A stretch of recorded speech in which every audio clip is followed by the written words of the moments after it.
So I got a Corvette. This isn't it, but this is.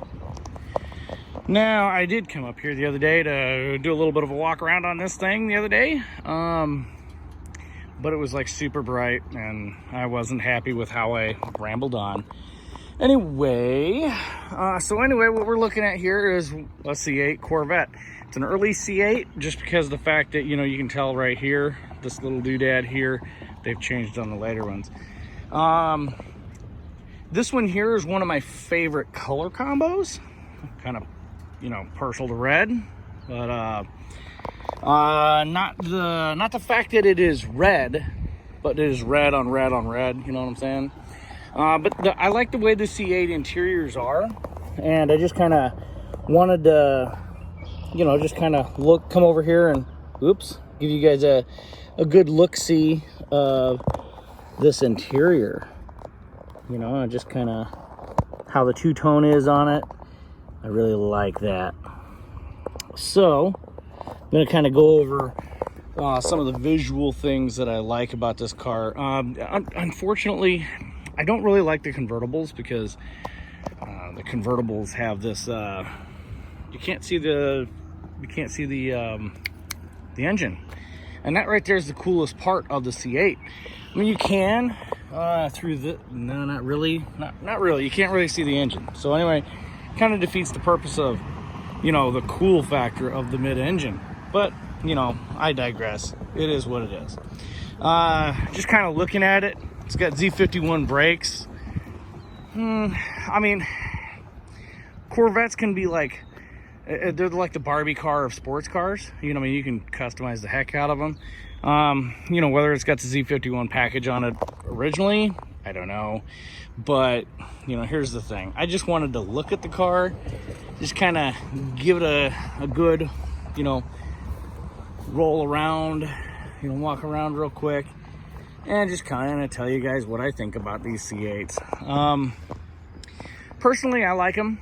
A lot of people are, unfortunately, in the initial stages of the C8 coming out, they were treating them like they were investment cars.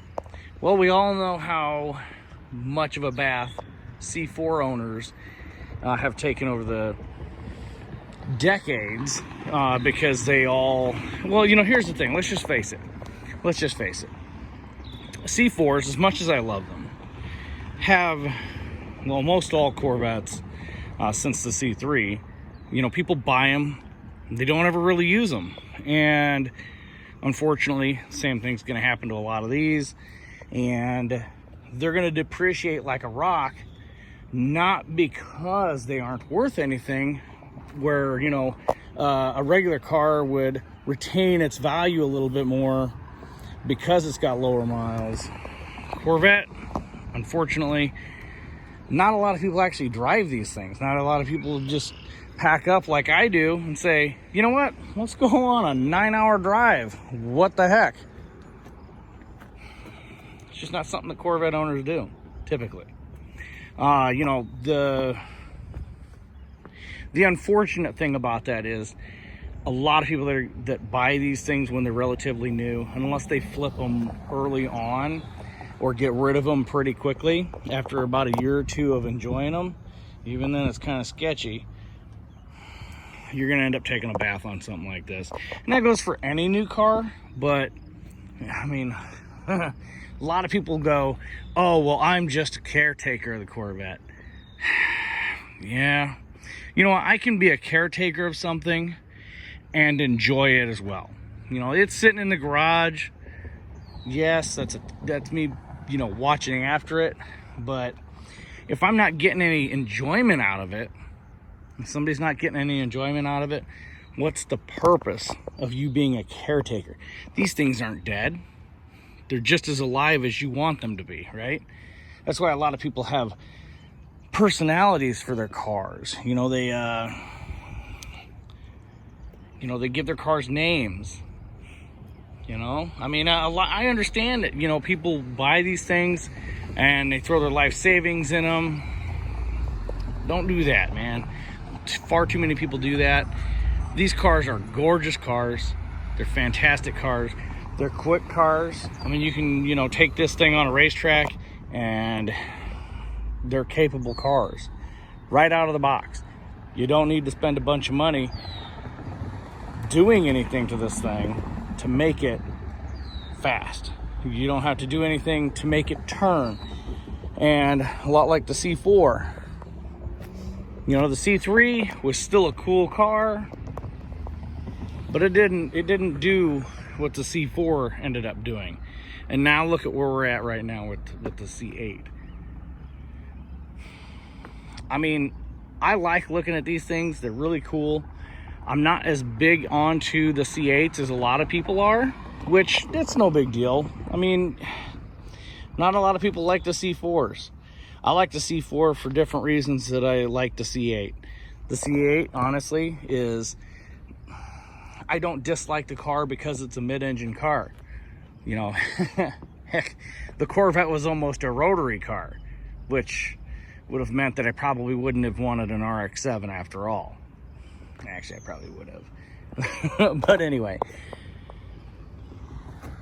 this car here, I mean, let's say you spend I'm just throwing a number here. Let's say you spend $100 grand on a car like this. And right now the car is worth what they're asking. I looked it up. I don't quite remember it.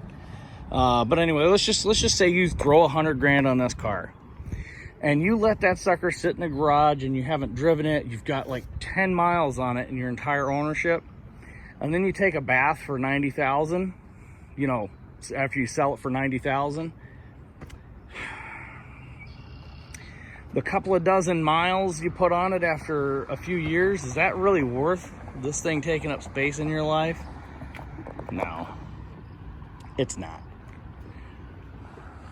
I think it's going to be interesting to see where the prices of these things get when we're sitting here looking at them and they're pushing 30. It's going to be very interesting.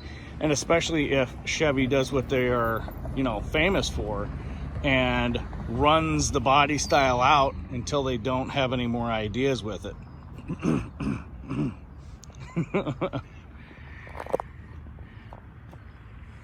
Two gorgeous cars. Very simple. Basically, parts bin creations.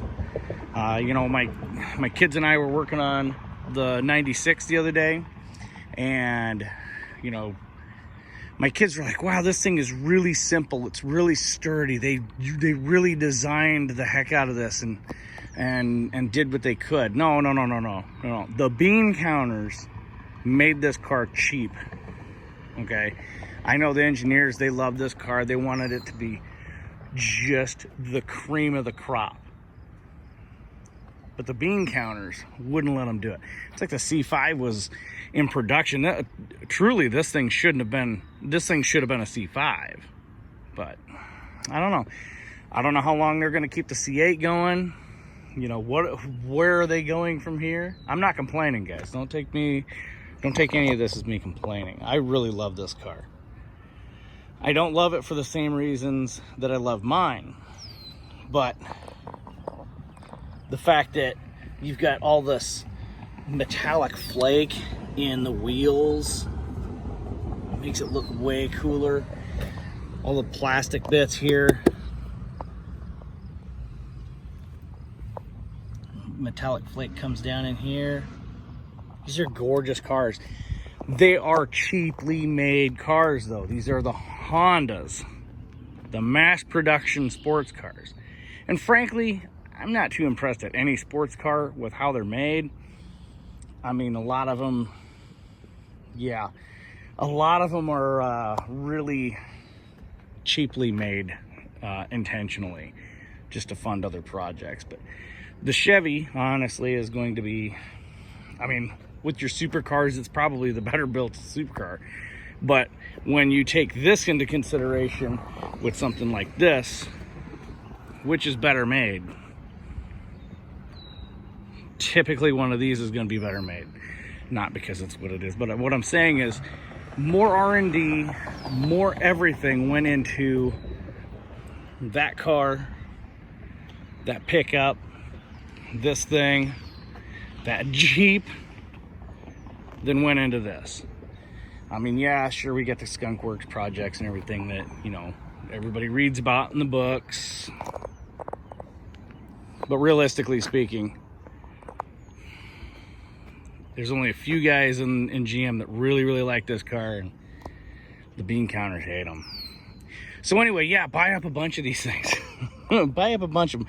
You know, I'm not trying to be like dark and cynical about this, but the reason why the C4 languished as long as it did is because it was selling and GM didn't want to put any money into anything else. So, you know, if we're buying 100 million of these, they're going to eventually want to get to that because, but then again, you know, black, look at all the gray and black and silver cars. This is the brightest colored thing in, or these are the brightest colored things in the parking lot. It's very plain, very ordinary. Nothing really to look at. No color, no life. And these are breathing life into it, right? I don't know. I like the C8. I think it's a magnificent machine. I mean, we're really looking at technology that should have been in the Corvette 20, 30 years ago. Not saying the styling, but like a lot of the stuff that we've got going on here, the only real benefit that we've got is a touchscreen that's probably going to go bad after about 10 years and get real squirrely and become impossible to find parts for. Kind of like some systems in the C4. Not necessarily to the point we've got ABS control modules in the C5 that they don't reproduce, or active stability control modules. You guys that know what I'm talking about. Anyway, yeah, I'm probably gonna come up here and, you know, see if I can't get this thing for a test drive here in the next couple of days. I've wanted to drive a C8 for a little while, and you know, I kind of want to see how they handle. Not that I would be able to get any handling or enjoyment other than, you know, just doing what it is around the block. Yeah, I like how they did this car. It's got just the right amount of flair.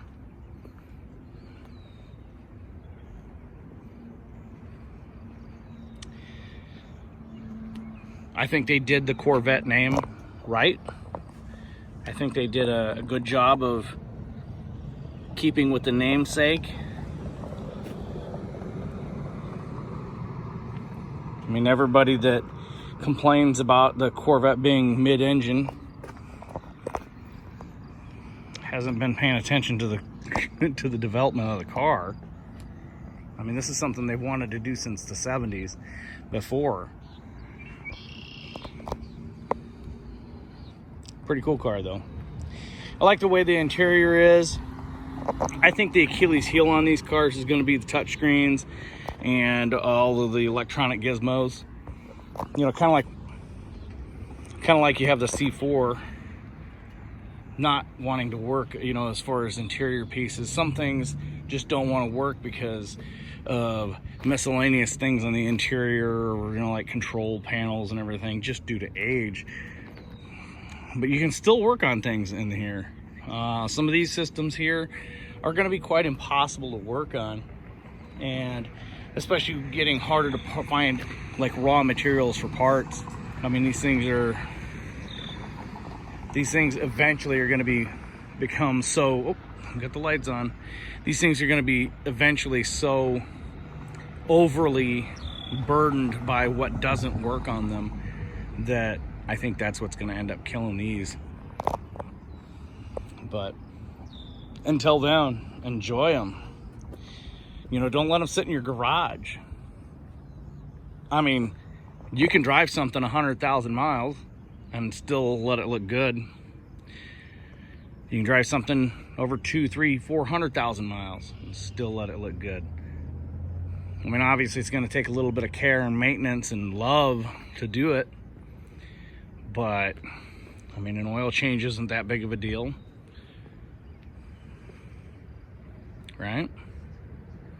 Anyway, guys, so I got a Corvette. Well, this isn't it, but this is.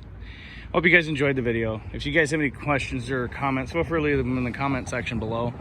If you guys have any thoughts you want to expand on, if you think I'm full of hot water, you know, whatever. You know, everybody's entitled to their opinions. You can be right, you can be wrong. You can be of the same opinion as me and be right.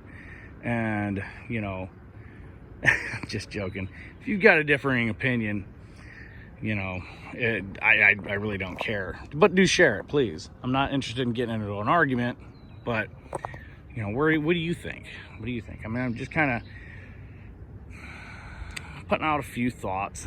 I'm not really trying to, I'm not burning the C8. I'm not trying to be negative about the C4 either. I mean, in about 10 years, we're going to be complaining about these things. You just watch. You just wait. We will be. Anyway, guys, thank you for watching. I hope you enjoy the content so far. Hit that like button. Share the videos if you like them, and subscribe.